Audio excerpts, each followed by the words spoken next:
Now, in this video, we're going to take up one more problem on the strength of materials.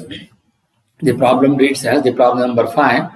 A rod of cross-sectional area 20 mm by 20 mm and 1 meter long is subjected to a compressive load of 40 kilonewton. The modulus of elasticity for steel may be taken as 200 kilonewton per mm square. Find the stress, strain and decrease in length of bar due to the applied load. First, we are going to take up what are all the data given.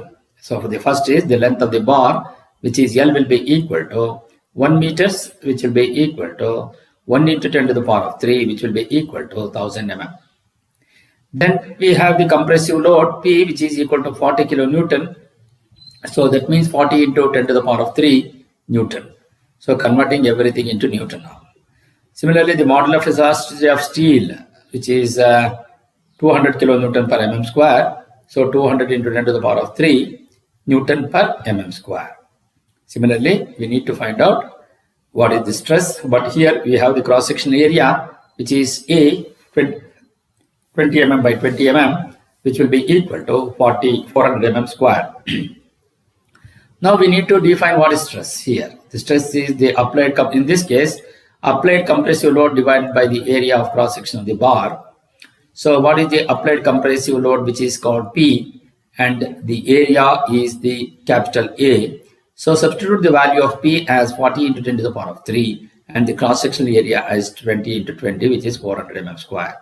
So on simplification, the stress what you are going to get is 100 Newton per mm square. So sigma will be equal to 100 Newton per mm square. Now, the next thing is, the further is now, what is the modulus of elasticity E? The modulus of elasticity E is given by the stress by strain, which will be equal to sigma by epsilon. We know the modulus of elasticity as 200 into 10 to the power of 3 Newton per mm square, and also the value of sigma, which we got, which is 100 Newton per mm square. So we can easily find out the strain, which is epsilon. So you're going to substitute the value of E as 200 into 10 to the power of 3 and the stress as 100 and by epsilon. So on simplification, the strain epsilon will be equal to 5 into 10 to the power of minus 4. So also we know that what is strain? Strain is nothing but the change, the decrease or the change in length. See, because it is the compressive load, so naturally we're going to get the decrease in length divided by the original length of the rod, which is L, which is 1000 mm. So delta L by L. So the strain is, you know, the value of strain as 5 into 10 to the power of minus 4. That is divided by delta L by 1000. So decrease in rod, length of the rod is delta L, which will be equal to 0.5 mm. So this is how you will be able to find out the stress and the strain. In the next problem, we will going to take up the one more problem, which is the problem number 6, which reads as a bar of diameter 20 mm and length is 100 mm extends by 0.2 mm. If the material of the rod is 2 into 10 to the power of 5 Newton per mm square, what load and type of load applied to the rod?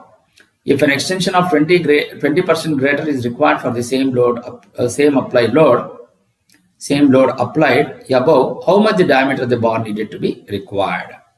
So what are the data which is given? The first is we will want to take up the diameter of the bar as 20 mm and the length as 100 mm extends by 0.2 mm. So delta L is given. If E of the material, so Young's modulus is given as 2 into 10 to the power of 5 Newton per mm square. So then first we need to find out what is the extension. So what is the extension? The delta L will be equal to P into L by A into E. So we know the value of delta L, but we want to find out what is the load coming, which is P into L, which we know 100 by area. Since the diameter is known, so I can find out the area, and Young's modulus is known. So by using that, I will be able to find out the value of P. How to do that? Where A is the pi d square by 4. So first, you know the value of delta L as 0.2 equals, then you substitute the values now. P will be equal to, which is there as the one which I wanted to find out, the length as 100 divided by, since the area of cross section is the circle, so pi d square by 4, that is pi by 4 into 20 square into Young's modulus is 2 into 10 to the power of 5. So on liquefaction, applied load will going to be 125,663, that is 0.7, that is 125.663 kilonewton. Now, as the rod extended by 0.2 mm, which is given, the applied load is tensile. So, since it says extension, so naturally the load applied should be a tensile one. So, as the 20%, if the extension is 20% greater than, then what happens? Delta L will be equal to 0.2 into 100 by 0.2 into 120 by 100. So, in other words, it can be 0.2 into 1.2, so that will be equal to 0.24 mm. So then you know delta L, which is equal to 0.24, which is P into L by A into E. For the same load, what we need to find out? The diameter. So the new extension is 0.24, and the applied load is the same load which has been obtained from the first consideration.